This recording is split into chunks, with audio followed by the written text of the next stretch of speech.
My name is Brandy Crutherd. I'm the Communications Director at Madison Park Technical Vocational High School, and I have the honor and pleasure to be sitting with one of my colleagues, Ms. Opal Hines Fisher, who is actually the Allied Health Coordinator for Madison Park Technical Vocational High School. But beyond that, she has numerous years at BPS and has been a nurse and a phenomenal leader at BPS when it comes to health issues and making sure that young people are exposed to nursing and just the overall health industry in general. Ms. Fisher, could you tell us a little bit about yourself first? Good morning, everyone, and this is a pleasure to be representing us in this particular situation in regards to what's going on. As Brandy mentioned, my name is Opal Hines Fisher. I am the clinical coordinator for the Allied Health Programs at Madison Park. I've been at Madison now for a number of years and in BPS for almost 25 years. So in a number of different roles, and it's been an absolute joy of mine to be part of a phenomenal team. Currently, right now, I am also teaching in the Allied Health Program, in the nursing program, and it is absolutely amazing to introduce young people to medicine and to healthcare and to nursing in particular, and the nuances, the art and the science of future career in healthcare. There is such a tremendous need for folks in our community to come on board. And we are just looking forward to, as I said, welcoming this wonderful new group of young people who are interested in pursuing healthcare. You know, we have some alarming figures right now. We're talking about COVID just in Suffolk County. We have over 35,000 people already infected with it. We've had 1,228 deaths. Just in total in Massachusetts, we've had over 211,000 people infected, with over 10,551 deaths. It's the holidays, and we're concerned, you know, especially as educators dealing with young children. And we're concerned as to how should young people and families really approach the holidays with COVID-19? It's a phenomenal question, and I've been watching television and reading and listening to the radio, and folks are really, some people are grappling with this. They want to be with family members. They want to do what we have done traditionally. But this is the year the Center for Disease Control, the Departments of Public Health are telling us, maybe you shouldn't make that extra step, that if folks aren't living in your immediate households, that you really should not really necessarily be around them. And I know you've seen those tremendous lines where folks are trying to get those rapid tests. I saw in one community where they'll give you 15 minutes, and I'm thinking, really? The technology? But, you know, the experts are saying that even with that negative test results, it's no guarantee that as you stepped out to the supermarket or Walmart to get your last minute things, that you weren't exposed. So I know there are people that really believe in family and believe in that family unit. And if that, in that situation, it's you can't wear a mask and eat and talk, you know, at the same time. That's true. You know, the experts are recommending that we really stay at home. You have your celebrations, whether it's virtual, using your cell phones, you can reach out and call folks and, you know, teach your seniors how to use technology. I know my mom would never be able to Skype on whatever you all call this, but the point is just for safety measures. Maybe we should really seek alternatives. We don't have the millions of dollars to rent a tent and put, you know, ventilation systems out back as other folks have been able to do. So, you know, if we're looking to be able to celebrate years together, as opposed to this particular holiday, then maybe we will think in terms of deferring getting together and just really listening to what the recommendations are from the Departments of Public Health and the Centers for Disease and Disease Control. Can we review some of those recommendations? Because right now, this is going to go out to our family, which is the MP students, and as well as their parents. But just to make sure that they have a clear understanding of wearing a mask. So how should we wear a mask? How should a mask be worn, I guess? Masks should be worn, and it's a very interesting question because depending on where you live and your age, you're seeing folks that are wearing masks in the very sexy way of, you know, rocking it with the nose out. And then you're seeing folks that are wearing it this way with their mouth out. And, you know, we're seeing all kinds of ways, especially men with beards or people with beards, let's put it that way. So to be honest with you, the way to be able to do it, you pinch it, there's a lovely little knot there. You're pinching it right there. You're holding it around your nose. Make sure it's coming, you know, below your chin. and putting it over your ears. And I know for some of us that wear earrings, it becomes a problem. And of course, we want to rock our jewelry, but and let's not make that hinder our way of wearing it. So make sure it's pinched appropriately around your nose and underneath your chin. And if you want to try to secure it against your face as much as possible. And then when it's on, to minimize how much touching you're doing. Because remember, this is the point of exposure. This is all contaminated. So you're done, you're finished with the mask. Rather than doing this to remove it, let's take it from the straps and remove it that way so that you can minimize how much contamination you're doing. And then after you're doing that, of course, we're always washing our hands, which is one of the things that we definitely do teach in the nursing program and all healthcare, that you're washing your hands all the time. And how long should we wash our hands? Like what kind of, they got these second things, but what's your suggestion on this? We love that happy birthday or the 30 seconds. You can sing, hum it to yourself. Happy birthday. And let's not forget our fingernails, and let's not forget the back of our hands. Ooh. And we love the thumbs. Don't forget the thumbs, because there's a lot of stuff that you're touching with your thumbs. And sometimes people forget that, there's more than 4 fingers. So keep the thumbs, the backs of your hands, as well as if you can do under those nails. And people don't pay attention to that, the dirt that gets underneath your nails, in between your fingers, and those areas. Now we talk about this other thing, that 6 feet. 6 feet's a problem for people, Ms. Fisher. I noticed that everybody's on top of each other, showing each other love, which is important. But right now, we got to love from afar. So tell us a little bit more about this social distancing thing. The interesting thing about social distancing, it goes almost completely against everything that our families want to do. We want to hug, we want to touch, we want to embrace each other. You want to pick up those grandbabies or your nieces and nephews. And unless they live in your house, once again, you really need to think in terms of 6 feet. Now, for some of us, we have no concept of what 6 feet is, but you want to think in terms of enough distances. As you're talking, you're almost like, huh?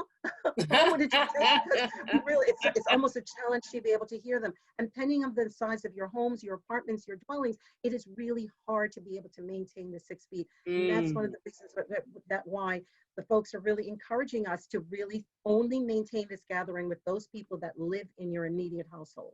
Yeah, and I always tell people, kind of envision 6 feet. That's the length of a bed or a bike. So if you think about it, that's it's a good amount of space between you and somebody. So we'll go back to, it's Thanksgiving. I am going over someone's house. You're going to say, so you already said they should wear a mask, make sure they wash their hands, and try to distance amongst their family.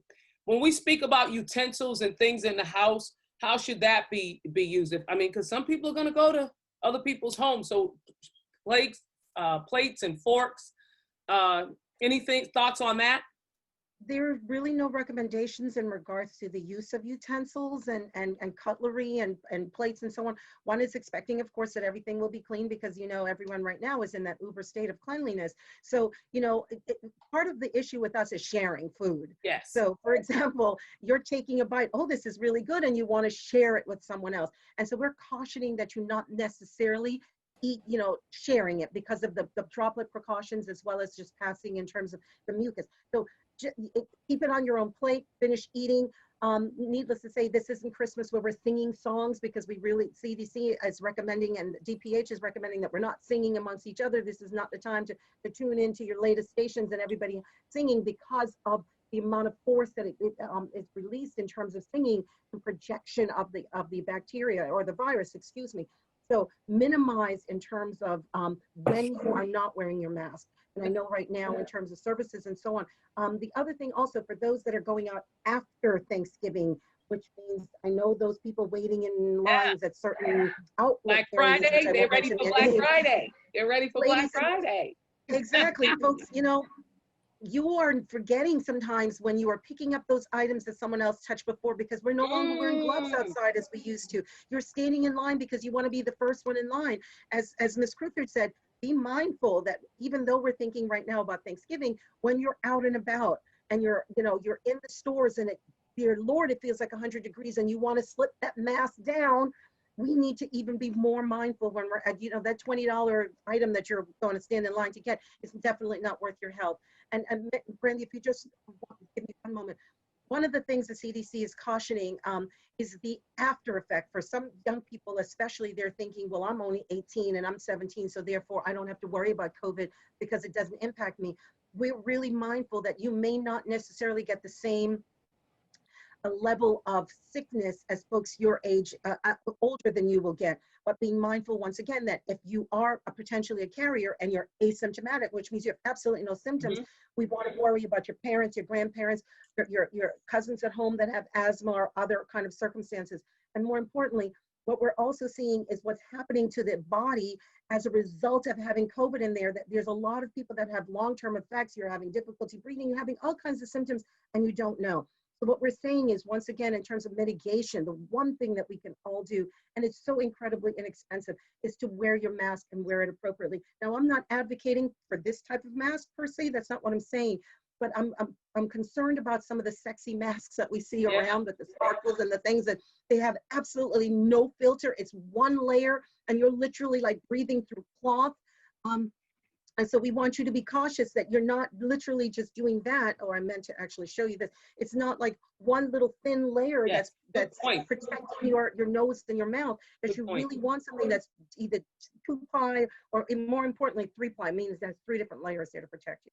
So you're saying that a lot of young people, and I wanted to talk about that, Opal, because a lot of people are a lot of young people are delusioned, and they think that they can't get it and that there's no symptoms. And you brought up a good, another point of long-term effects, because we really don't have a handle on the long-term effects. Some of us are asymptomatic. Some of us have gotten, I've had a brother-in-law who got it and he had other complications from it. So a little older. So you're absolutely right when you think of long-term effects, but I'm gonna get back to that Thanksgiving meal, because you know something, when you were talking, something that came to me was being in the kitchen. You know, that people like to be in the kitchen. Tell us about, should we all be gathering in that kitchen, cooking, touching things? That was the first thing that came to mind. Should we have one cook or should there be multiple cooks? All I kept going when you were talking was, there's always a lot of people in the kitchen during Thanksgiving. So tell me a little bit about this. It's so cultural. You're absolutely correct. I'm smiling and I shouldn't smile because it is such a serious situation. And forgive me for just getting in. There is, our cultures are gender specified. You have women in the kitchen and they're in the kitchen. This is part of how we show our love. This is part of how we show our connection. And everyone has a specialty. Your auntie, you know, with her oxtails and her curry goat, and your grandma's gonna bring in her this. And you know somebody's bringing their stewed chicken, and everybody's coming in the kitchen, and ain't nobody wants you to touch theirs. But the point is, this is not the time, because the first thing we're gonna do, we're in the kitchen because you know the oven is on. The first thing we're going to do is want to take things off. And unfortunately, that is not the time to be removing our masks. And it's depending on the size of your kitchen, unless it's like Chef Lucas and Chef Larkin in Madison Park, where y'all can be a mile apart from each other. It's, you know, and Chef B, excuse me. It's very, very difficult to maintain that social. Good morning. Great topic. Hi. Wow. You know, speaking about cultural, yesterday we had quite a conversation with some of my students, and I said, yeah, we all love to hug each other when we see each other. Can you imagine what's going to happen when we come in, you know, tomorrow, that everyone is, your cousin is coming? I said, but keep that distance. Just keep in mind, be mindful, wear your mask, wash your hands. And another thing, I always tell them, don't talk over the food. Do not talk over the food. If you have, especially if you don't have your mask on, every time you open your mouth and you say, ooh, that spit is coming flying, so don't talk over the food. The other thing I keep telling them is that if you touch it, it belongs to you. If you touch it once, good point. Take it and go throw it in the trash, but don't return it back to the platter. Don't return it back anywhere. So yeah, those are the things. And then I said, you know, for crying out loud, we all love to give that nice tight hug. And I said, you know what? You can do the elbow stuff. We can do the high five stuff. Yeah, that's right. But, you know, stay away from that. So yeah, great topic. I'm so glad to be here. It's too bad that, you know, we don't have a house full. It's but that's okay, because I'm going to send it to all the students. So don't worry. But next one I want to talk about is the windows. Mr. Rui just brought up a good point, the hugs and all this stuff, but the windows in the house. Ms. Fisher, how should we handle that, making sure there's ventilation through the house? Since, I mean, we're in Boston right now, you know it's cold. We're not going to be outside doing too much, except frying that turkey and bringing it back in the house. But for the most part, we're going to be inside. Could you elaborate on that? Should we have windows open? Yeah, it's cold today. It's going to be cold tomorrow. The windows going to be closed. Yeah. So that's also we need to, it's something, it is something to think about. I know they're predicting rain tomorrow and apparently heavy rain, especially depending on where you live. But, there's nothing wrong with cracking the window.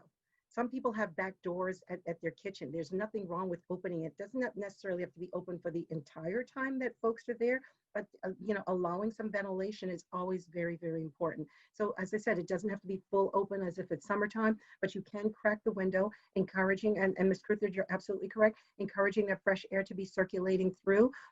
Even if we could open it up before our guests come in, and as they come in, just lower it a bit, but having access to fresh air is important. Good question. Yeah. I just want to make sure, because I'm always concerned, because young people always, what I like about being young, we were once young, real younger, and they let down their guard. So it's easy to let down your guard. And so I'm hoping that they keep their guards up, and that we remind each other that we want each other to be healthy and happy, especially during this time. I want to go back before we close, and I want to make sure that we state this, because Ms. Fisher, you brought it up. Let's stay connected with using all of our technology. I thought that was so nice. So your family members don't have to come over. I love how you put your phone up early and you said, let's stay connected that way. I got another one too. Let's play games with each other. You can play games with your family over the phone. You can share recipes using your phone. So what are some suggestions besides the phone and some of the ones that I already named that you may have, Ms. Fisher, for us really staying connected? Because I'm going to miss my family. I'm going to be in the house, and I'm going to go upstairs and check on my mom. And I try to stay away from people, so to speak, because my mom's a little older and I want to make sure that I don't infect her with anything. So what are some other suggestions you may have? Well, we did a project in our class. We did an activity, I should say, in class, where we wrote a letter to our parents. And we wrote a letter to people that we love and people that we just wanted to actually share what was going on in our lives, because our students are busy. They are very busy. They are busy. Some of them are working multiple jobs. They have classes. Some of my students are participating in the early college program, where they're taking college courses on top of their high school commitments. So they are incredibly busy. So what we wanted them to do was just to really sit down and tell your parents, kind of whomever, what's going on in your life. What are you feeling? So it's not only the physical, I'm doing this, I'm doing this, I'm doing this, but also, by the way, I'm getting ready for applying for college. I may need you to do this. I'm really kind of nervous about this, or I feel a certain way, one way or the other. So having students connect literally in writing, because what is the art of sitting there with a pen, writing a letter, and then a stamp. Where do you actually put the stamp? Do you put the stamp this way? Do you think? So we were hoping to be able to get back in the building and to be actually able to put the stamp on and dressing it, walking to the mailbox and doing it. But I know to some people that's such an archaic thing, because everything now is email. But, and that's wonderful. Email and text is terrific. But there's something about opening up that letter and rereading it multiple times. So as I said, just writing a letter, buying a card. You can go to Dollar Tree, one of my favorite places, and getting a card and sending it to someone. But the one thing, and just a sidebar, another activity that we will be participating in is an intergenerational activity. Excellent. Our students are bonding with seniors, really reaching out to them. How are you? What's going on with you? Are there any, what do you need? And then from there, they'll take that information and be able to share it with their supervisors to be able to let them know what's going on. But you have folks that are at home, you guys, some of your relatives are in that house and they're feeling tremendously isolated. And what a phone call would mean to them to just simply pick it up and say, hi, Nana, it's me. How are you? Whatever, play a song for them. We were practicing yesterday, playing songs on the all the time, but the students love that stuff. But you know what I like that you did? You opened up in a time where we're so closed and technology doesn't allow me to reach out and give you a hug, Ms. Fisher. I have to be creative. I have to learn to write. I should pick up the phone and call my grandparents, not just because it's Thanksgiving, but because all the time I should call. So I think some of the good that's come out of COVID, it's taught us, going back to the basics, how important it is just to reach out, just to ask someone how they're doing, how's their day. And my next question that I'd like to ask you is managing stress. What do you think? Like right now, we have a lot of kids stressed out.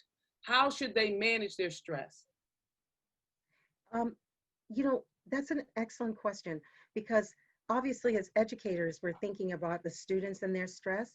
But one of the things that we've noticed in terms of faculty, the students have taken on the stress from the household. Ooh. So they have their own individual stresses. As I said, some of them are taking college courses, they're doing the high school courses, they're working, they're doing all type of stuff. But whatever's going on, some of the students, what's going on in their families now becomes, yesterday it's their storm, it's their burden, they're conscious of it. Yeah. One of the things, for example, I asked most recently, if it wasn't an issue of money and you could do for someone that you love, what would you do? And one lady said, I would provide, she said, I would give my Nana a heart. And I would also provide an environment for her where everything was happy. And you're thinking like, wow, what an obscure question. But to her, she's thinking, and I don't mean if it was a physical heart, like if her Nana needs a heart transplant or whatever. Yeah. But, but the point is, we have to recognize that we ourselves are experiencing stressors. Our students are experiencing stressors. The world is experiencing stressors right now. What do you do that gives you pleasure? Can you, we need to release those endorphins. You guys know how I like to walk, exception of when it's raining, but you get out there, you do what you like. And Brandy, you have a gym. You have a gym downstairs and you can go outside and just exercise and sweat. Turn on the music, lock the door and sweat and exercise, dance, do what you need to do within the confines of your own area. Meditation is a wonderful way to relax. There's a lot of self-care, and we all do. It's such an excellent question. We need to practice self-care. There's a lot of things on the internet in terms of meditation and relaxation. Some people have taken on yoga. They've taken on mindfulness, and that's in our school, by the way, when you're thinking in terms of self-care and healing and stress, we have some amazing guidance counselors and resource people at Madison Park. We have a phenomenal team of folks, and it's a matter of reaching out to your teacher. You can pick up the phone and call the school if you're a parent, if you're students, and you don't even have to share your business, but there are folks that will call you right back, and you just have someone that you can talk to, you can express your feelings, and more importantly, they can help you navigate through what you're going through. So this is not a burden that we have to take on ourselves, but recognizing that we do have amazing people that are there for you at any time, and they literally are waiting for their phone call, the email, or the text. That's a great point, Ms. Fisher, especially around the holidays. We want to remind our young people at Madison Park Technical High School to reach out to the social workers. I also want to say this. We need to remind people that they're human, because sometimes you think taking on the world makes you a superhero. In essence, sometimes taking on too much can put you under. So I really want to encourage our young people to only do what they can for that day, and to realize sometimes that's good enough, and the next day to tackle the next day a little differently.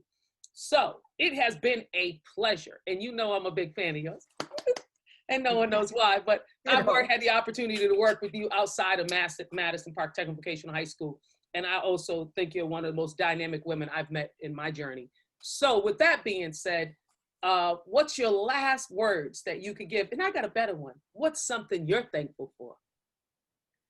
I am thankful for health and well-being of all of us. I'm thankful for the opportunity to be at Madison Park. I told everyone this has been one of it's true, it's one of the greatest pleasures. And I'm blessed that everything I've done, I've loved. And I just love being here. And so I'm grateful for everyone that I've met, for everyone's well-being. I'm asking for all of us to just be mindful of each other, to practice random acts of kindness. And I mean kindness. And to be honest with you, y'all's kindness to me could be doing this. Oh, shoot. Put your mask on. Wear your mask, and just be safe. And I look forward to seeing all of you. Turn on your cameras. Y'all, your teachers need to see your faces. It's getting hard for us to talk to a little square, but do the best you can and check in with each other. Tell your parents, your family members, your loved ones, how much you love and care about them, because we never, ever know when that phone call will come. And it's just such a horrible, horrible call to hear that something tragic has happened to someone that you love. My voice is breaking, you all, because this is something that I feel so near and dear to my heart, that I want to celebrate more holidays with you. I want to celebrate more years with you. We all want to see you guys grow up. Oh, Ms. Fisher. We want to see the future of Madison Park and where you all are going. We want to see it. We wish you the very, very best. Ms. Cruther, you are amazing. Thank you. It's a blessing to have you in our community. We thank you for everything that you do for us. Well, Madison Park students and staff, this is MP Spotlight. And I've had the great pleasure of interviewing Ms. Hines Fisher. And I wish you a wonderful Thanksgiving. And I just say that you take a moment to just reflect, be it good or bad, just be thankful. You guys have a wonderful Thanksgiving, and I'm going to show you nothing but love. So if I was outside, I'd say catch my magic. And everybody, just throw it back. Have a great day. Let it rain. Happy Thanksgiving! Happy Thanksgiving. Happy Thanksgiving. Bye-bye, everyone. Bye. Goodbye.